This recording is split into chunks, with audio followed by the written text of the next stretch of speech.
Let us now share the intense 9/11 video of Jay Jonas, New York Fire Department. I was working the night, I was the captain of Ladder Company 6 in the Chinatown section of Lower Manhattan. And I worked the night before, so I was continuing on duty. And the tour was starting like any other tour. The guys were checking the tools. I was having some breakfast in the kitchen when we heard the first plane hit the North Tower. And that's how our day started that day. We responded to the World Trade Center.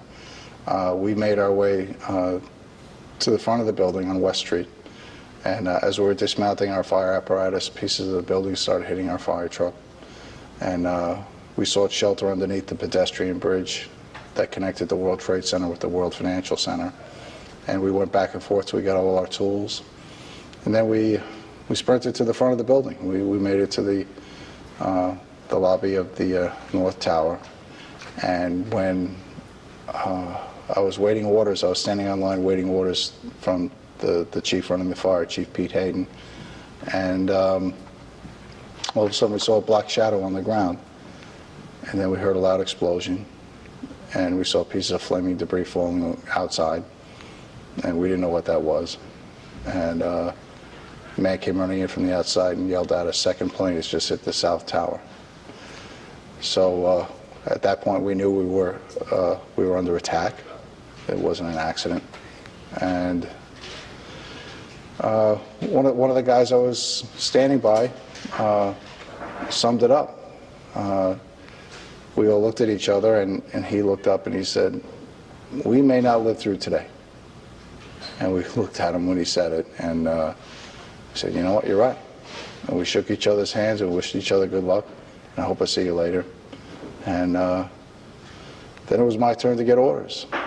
Out of all the guys I was surrounded by, when the second plane hit the South Tower, I'm the only one that's alive. They all died.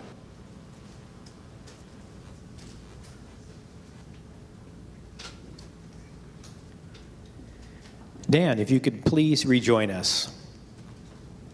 Now we're going to see Dan as a veteran who was decorated in 2 wars, both Vietnam and Operation Desert Storm, while in the U.S. Air Force, retiring after 22 years as a lieutenant colonel and a command pilot, followed by 31 years as a commercial airlines pilot.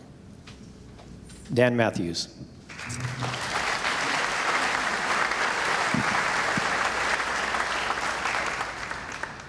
I'm going to take a personal liberty, please. Can we just have 15 seconds of silence for that?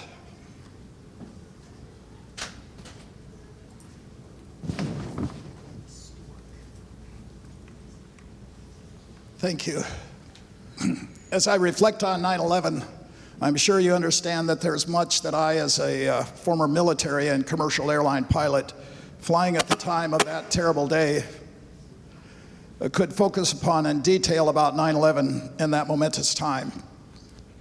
I think about the 33 crew members, pilots and cabin crew, their efforts and terrible suffering, and the passengers, 188, each one blameless and nearly helpless at the hands of hate and fate. And the innocent people on the ground, more than 2,300 of them, in addition to the 415 first responders, firefighters and police officers who died that day, and the families, nation, and world impacted, left to mourn and cope with such senseless loss, such evil. I especially fondly recall United We Stand. The unity and humanity that was suddenly born of this awful day was visible everywhere.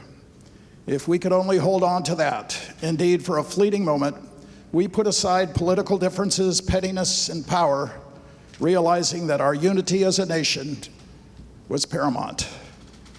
Indeed, perhaps the best way to honor those lost in 9/11 is to be the people we were on 9/12. For a short time, there was even a spiritual hunger and renewal that demonstrated the depth of the insult to spirit and soul that this faithful day represented. The impact was unmistakable. Churches were filled, and a quietness and pensive holding of our breath ensued as we struggled to process and comprehend it all. The courage, sacrifice, and soul of every first responder can only cause us to bow our heads in honor of such valor and love personified. Christ spoke and modeled the standard. Greater love has no man than this, that he lay down his life for another. Again, 415 of these courageous people gave their lives on that day. Many more would die later. You firefighters and police officers with us tonight deserve our continued praise and recognition for your willingness to serve and sacrifice. So our choice today, do we talk about terrorism, about hate, even present in the last couple days, about evil, about cowardice, about killing, about death, about war, anguish, and despair, about the precious lives lost on 9/11 24 years ago? Or instead, do we talk about love, about goodness, about humanity and honor, about character and courage, about sacrifice, virtue, and valor, about kindness and compassion, about duty and decency and life, about peace, about hope? I pray this is what we remember most, what we hold on to. Let us look then to the heroism and sacrifices of that day. Let us remember 9/11 and then the raw humanity rather than the insanity of that day. On 9/11, what was our response? What was the response of those first responders? What was our nation's response? What did we learn? What was the response of the commercial airlines and specifically the flight crews from these attacks? For an overview and some perspective, pilots train for both normal and abnormal situations. We don't have the luxury of complacency, that everything will always be as we want. So far, so good is not a pilot's mindset. So we train constantly so that we will always do the right thing. Prior to 9/11, the operative paradigm in the aviation community assumed hijackers meant no harm. So go along with the hijacker was our philosophy. Get it or keep it on the ground, cooperate, de-escalate, minimize damage, walk away. That was precisely why the terrorists were able to overcome the cabin crews, gain quick access to the cockpits, neutralize the flight crews, and by neutralize, I mean they killed them, and successfully use the airplanes as their missiles. We let our guard down, never imagining such a tactic. We were not prepared. And 240 people aboard 4 airplanes died needlessly.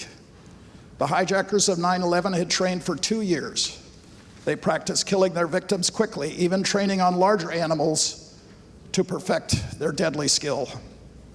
They were motivated and capable terrorists, willing to die for their perverted and misguided cause. Cowards, killers, and fanatics, certainly, ultimately killing 3,000 on that day. Let me be clear, quoting a congressman and former general, 9/11 is much more than what squad member Ilhan Omar described as a day when someone did something. It was cold-blooded terrorists who have the blood of thousands of Americans on their hands, and that something was a monstrous act that changed our nation forever, end quote. I speak today with passion of the need to learn from our mistakes because of the cost of indifference, incompetence, and ignorance. The lesson is clear. We dare not minimize, ignore, deny, or excuse terrorism or the evil and hate inherent in it, ever. We must never forget. What was my personal experience during 9/11? I was a 747 instructor pilot set to attend a 747 instructor conference at SeaTac's Red Lion on that September morning. As I left our home early that day, I was thinking about the rush hour traffic and the meeting ahead. I turned on the radio to immediately hear about the attacks on the World Trade Center Twin Towers, then underway. I arrived at SeaTac and the Red Lion to a mass of mostly business people swarming around the lobby and front desk, trying to figure out their schedule and plight in the midst of the lockdown already ensued at SeaTac and every other airport in America. Flying, as you remember, came to a standstill for several days. We actually thought that they were going to attack us in other countries around the world. Fully 2/3 of our group of instructors were ex-military, and we all knew what was going on. We were at war. Many of us had been there, done that. No sugarcoating this. It was obvious, unmistakable, and raw, and our hearts sank as our heads spun at the implications. We stood silently together and tried to take it all in, as I'm sure you did. Evil incarnate. Terrorists finally pulled it off. They had successfully commandeered not one, but at least 4 commercial airliners and used them as missiles to execute their attack. This was despicable. This was raw and personal. What do we do as pilots, as professionals, as citizens, as moms and dads? My faith, family, and our freedoms were now being tested. 2 weeks after the attack, I took 11 workers from our area to New York City to work for 10 days. By special invitation, I visited Ground Zero, called The Pile, at midnight on a cold September night. I was changed. We all were. The stab was deep. Amid all the heroes, honor, and horrors of that day, we needed healing. The JDL, the Jewish Defense League, is a maxim: never again. That saying, of course, is based upon a brutal history in the lethal danger inherent in complacency and even compliance. Like the inevitable earthquake, eruption, or storm, the forces behind evil and malevolence are always gathering, building, and certain. So we must pay attention, remembering Jefferson's dictum, the price of freedom is eternal vigilance. To the young people tonight, especially, history teaches us repeatedly. Our challenge, especially in a free and open society, one that values life, love, and liberty, is to be ever watchful, informed, careful, observant, and wise. For as night follows day, the storm clouds will gather, and freedom and life inevitably rests and depends on the courageous sentinels of liberty and humanity to whom we always turn when peril comes threatening at our door. This has always been the case, but it is not enough to simply rely on others. Everyone must step up. That means you and me. So for me, this is how I pay it forward, my friends, even today, imploring you to be prepared, because indifference, ignorance, and apathy each comes at a terrible price. This observation is inescapable. Those that fail to learn the lessons of history are doomed to repeat them. Finally, please, teach the next generation. Pass it on. Never underestimate your foe or be complacent. Take heed of history's lessons and never underestimate yourself, your role, or your ultimate responsibility. For life, liberty, and love are always worth defending. Always. This is my takeaway from 9/11 and from life. And so I pray we will all practice and leave this legacy. Our prime directive from Jesus Christ himself: love one another. His purpose and passion was and is that very statement: love one another. Always our salvation. And then pay attention, be prepared, pay it forward, pass it on, and please never forget, never again. Thank you.